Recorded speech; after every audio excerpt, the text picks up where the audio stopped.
Donald Trump looks likely to announce his vice president just before or during the Republican National Convention next week. Who do you think he might go with? Well, I'll tell you who I think he should go with, and he happens to be one of the front runners. So my answer is basically the same both ways. I think that he should go with JD Vance, who is the young, precocious 39-year-old senator from Ohio, and I'll explain to you why. You know, a lot of people, when they start playing the vice presidential sweepstakes game, they start doing a little checklist. Okay, who fits a certain demographic box? You know, that's why you hear a lot of talk about Tim Scott because he's a black man in the U.S. Senate, or maybe Ben Carson, who was the black former HUD director. And then you see some people talk about, oh, who was in a certain key state? Okay, maybe Glenn Youngkin in Virginia. To me, JD Vance is the best pick for at least two very important reasons. One is, if you get down to brass tacks, the way that you win a presidential election in the United States is via the Electoral College. It is a race to 270 electoral votes. Right now, Donald Trump has a commanding lead in essentially what we call the Sun Belt down here. That's Nevada, Arizona, North Carolina, Georgia, all of the warmer weather states, where it's still sometimes within the margin of error, not always, but where it is still sometimes within the margin of error in the polling is the Rust Belt. So Wisconsin, Pennsylvania, and Michigan specifically. Trump's going to have to win at least one of those three. Now, he's in good shape right now, frankly, in all three, especially Pennsylvania, but that's really where you want to double down. That happens to be JD Vance's core base right there. He's a guy from Ohio who wrote a famous book called Hillbilly Elegy. He speaks to white working class voters in the Rust Belt better than anyone currently on Trump's list.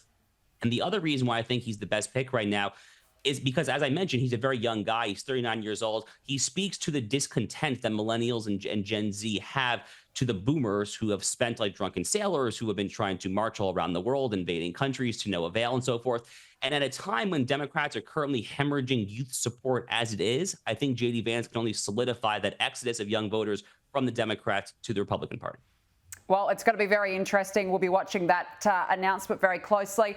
Now, just before we let you go, woke activist groups are opposing a sex trafficking bill in California, complaining that it will, would you believe it, harm the LGBTQ community and people of colour. Listen to this.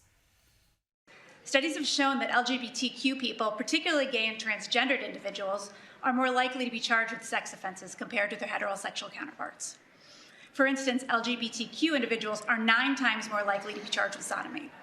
Measures like SB 1414 lead to higher rates of incarceration, longer sentences, and increased difficulties in finding housing and employment. I mean, we can hardly be surprised, Josh, that this is a sort of response we get from the woke activists. What on earth is going on here?